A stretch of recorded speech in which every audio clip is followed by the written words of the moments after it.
최근 일본 정부의 가장 큰 고민은 북한 미사일을 막을 방법이 없다는 것입니다. 결국 일본이 선택한 길은 무기를 대량 구매해서 북한 미사일을 발사 전에 미리 기지를 파괴하겠다는 계획만 발표하고 있습니다. 일본은 북한과 중국의 군사적 위협으로부터 보호받기 위해서는 한국의 군사 협력이 절대적으로 필요합니다. 그런 간곡한 부탁을 하기에는 자존심이 상한 일본은 군사 무기를 대량으로 구입하는 작전으로 급히 진행하고 있습니다. 아무리 그래도 북한과 중국의 군사 동향 정보를 제공받으려면 한국의 도움이 절실합니다. 손 벌리기는 자존심이 상하다 보니 최근 일본 정부는 무기 구매에 혈안이 되어 있습니다. 엔저로 경제는 완전 폭망하고 있는데 엄청난 돈을 무기 구입에 쏟고 있습니다. 현재 일본 정부가 도입을 목표로 미국 측에 강력하게 요구하고 있는 무기는 토마호크 순항 미사일입니다. 토마호크는 항공기처럼 제트 엔진으로 추진해서 저고도로 비행하면서 경로를 자유롭게 변경할 수 있고 지상의 목표를 정밀하게 타격하는 능력이 뛰어난 미사일입니다. 토마호크는 사거리가 최대 3,000km이며 대당 20억 원이나 하는 것으로 알려졌습니다. 이미 일본 정부는 미국 정부와 구매 협상에 들어갔고 최종 조율 단계에 있는 것으로 전해졌습니다. 일본은 2013년 방위 계획을 추진하면서 토마호크 구매를 타진한 적이 있습니다. 당시 미국은 한국과 중국의 반발을 우려해서 난색을 보였습니다. 특히 군사 기밀 정보 누설에 대한 일본에 대한 불신도 있었다고 전해졌습니다. 미국이 토마호크 판매처를 영국으로 엄격하게 한정하고 있는 이유입니다. 일본 정부는 그동안 육상 자위대가 보유하고 있는 12식 지대함 유도탄 개량형의 양산을 2026년까지 완료하겠다고 밝혀왔습니다. 그러나 최근 북한 미사일 도발이 잦아지면서 일본 내에서 불안하다는 목소리가 커지면서 빠른 배치가 가능한 토마호크를 검토하기 시작했습니다. 토마호크는 함정이나 잠수함 등에서 발사할 수 있으며 지난 1991년 걸프 전쟁 때 미군이 실전 투입 2,000발 이상을 전투에서 사용했습니다. 최근 북한의 탄도미사일은 로켓 엔진으로 저궤도로 비정상적인 비행 곡선까지 그리며 날아오고 있습니다. 현재 일본의 정보 수집 능력과 요격 능력으로는 방어가 완전히 불가능한 상황입니다. 결국 일본 정부는 북한에게 일본엔 토마호크가 있다, 여차하면 북한의 기지를 파괴시키겠다 라며 위협하는 전략을 사용하기로 한 것입니다. 이런 전략이 바로 반격 능력입니다. 반격 능력이라는 것은 적기지 공격 능력을 부드럽게 고쳐서 사용하는 표현입니다. 적기지 공격 능력이 발사 가능성이 있는 북한 미사일 기지를 미리 공격해버린다 라는 의미이기 때문에 그동안 헌법 위반이다, 판단을 누가 하는가, 전쟁을 일으키려는 위험한 발상이다 라는 비난을 받아왔습니다. 그래서 올해 4월부터 반격 능력이라는 단어로 바꿔 부르기로 하고 명칭을 공식적으로 변경했습니다.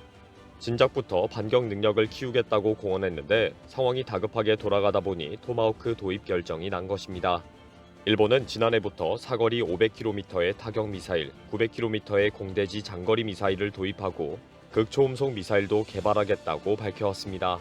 사거리 1000km 이상인 순항 미사일은 12식 지대함 유도탄입니다.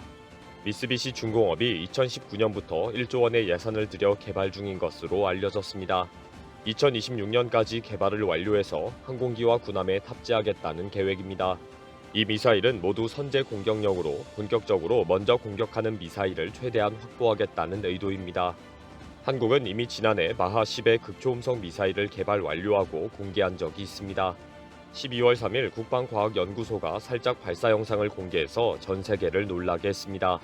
최대 사거리 250km의 미사일을 보유하고 있는 일본과 비교하면 한국은 세계적인 미사일 강국입니다.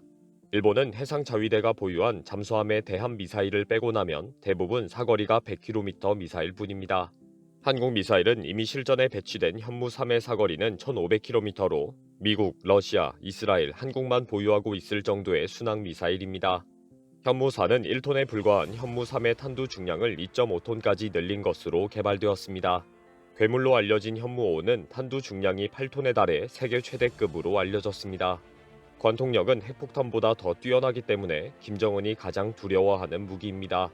탄두 중량을 줄이면 최대 3,000km까지 날아갈 것으로 추정되기 때문에 중국과 일본의 반발을 우려해서 철저히 비공개하고 있습니다. 일본 정부는 토마호크 미사일 구매뿐 아니라 미국의 무기 구매에 대해 뭐든지 다 협상하겠다고 나서고 있습니다. 29일 마이니치 신문 보도에 의하면 방위성이 공격 능력을 갖춘 무인 항공기를 도입하기로 했다고 알려졌습니다. 방위성은 낙도 및 연안을 지키기 위해 공격용 무인기를 운용하겠다고 밝혔습니다. 일본 영토에 접근하는 적을 감시하고 공격할 수 있도록 하겠다는 것이지만 일본 내에서는 우려도 많이 나오고 있습니다. 자위대가 그동안 정찰용 드론 같은 무인기를 운용해왔지만 공격용 무기가 있는 무인기는 만져본 적이 없기 때문입니다. 당연히 공격용 무인기를 일본 전역에서 일본인들 머리 위에서 날리고 다니다가 사고가 날 우려가 있다는 지적입니다. 미국에 최대한 많은 무기를 일본에 배치해 주기를 요청하고 있습니다. 최근 세계 최강의 군용 무인기로 꼽히는 미 공군의 MQ-9 리퍼가 일본에 배치됐습니다. 향후 1년간 일본 내 공군 기지에 배치되어 활동할 계획입니다. 정보 수집과 공중 정찰, 목표물을 정밀 타격하는 공격 능력까지 갖춘 MQ-9의 일본 배치는 속보로 보도되었습니다. 일본의 무기 개발은 미사일에 그치지 않습니다. 27일에는 수심 7,000m까지 해저를 탐색할 수 있는 자유형 무인 탐사기를 개발하겠다고 발표했습니다. 지진 연구와 해저 자원 조사에 도움이 될 것이라고 밝혔지만 사실은 북한과 중국의 잠수함 접근을 탐지하기 위한 것입니다. 이미 중국도 수심 7,000m를 운행할 수 있는 무인 탐사기를 태평양에서 운행 중에 있습니다. 일본은 북한과 중국의 잠수함 가동을 감시할 수 있는 고주파 음파로 탐지할 수 있는 최고 성능을 개발할 것을 목표로 하고 있습니다. 일본은 한국과 미국에 의존하지 않고 미리 군사 정보를 수집하고 정찰하는 능력을 갖추기 위해 우주까지 활용하기로 했습니다. 일본 정부는 북한의 미사일 공격을 막기 위해 다수의 소형 인공위성을 일체적으로 운영하고 정보 수집하는 위성 콘스텔레이션을 만들 것을 검토하고 있다고 알려졌습니다. 위성 콘스텔레이션은 위성 시스템으로 함께 작동하는 인공위성 그룹을 별자리로 비유해서 만든 말입니다. 방위성은 약 50개의 인공위성을 발사해서 서로 협력해서 넓은 범위를 치밀하게 항상 감시하는 시스템을 만들겠다는 것입니다. 적어도 궤도로 발사해서 한 몸으로 작동하도록 하겠다. 북한 기지의 동향 파악에 큰 도움이 될 것이다.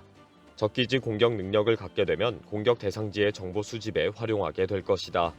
특히 북한이 발사한 극초음속 미사일을 탐지 추적하기 위해 음속의 5배 이상의 속도로 궤도를 바꾸면서 날아오는 경우까지 탐지할 것이다. 라고 밝혔습니다. 일본 정부는 이런 위성 별자리 시스템을 2027년까지 완성하겠다고 발표했습니다. 특히 오늘자 요미우리 신문은 일본이 중국과 러시아의 위성을 우주에서 파괴시킬 수 있는 킬러 위성 발사를 검토하고 있다고 보도했습니다. 지금 일본은 뭐라도 해야 하는 다급한 상황이기 때문에 엄청난 돈을 쏟아붓는 무모한 계획을 되는 대로 쏟아내고 있습니다. 토마호크를 사든지 무인기를 사든지 잠수함을 개발하든지 뭐라도 해보려고 엄청난 자금을 쏟아붓는 일본의 발버둥이 어이가 없습니다. 어차피 혼자서는 아무것도 못하는 일본이기 때문입니다. 이번 영상은 여기서 마치겠습니다. 시청해주셔서 감사합니다.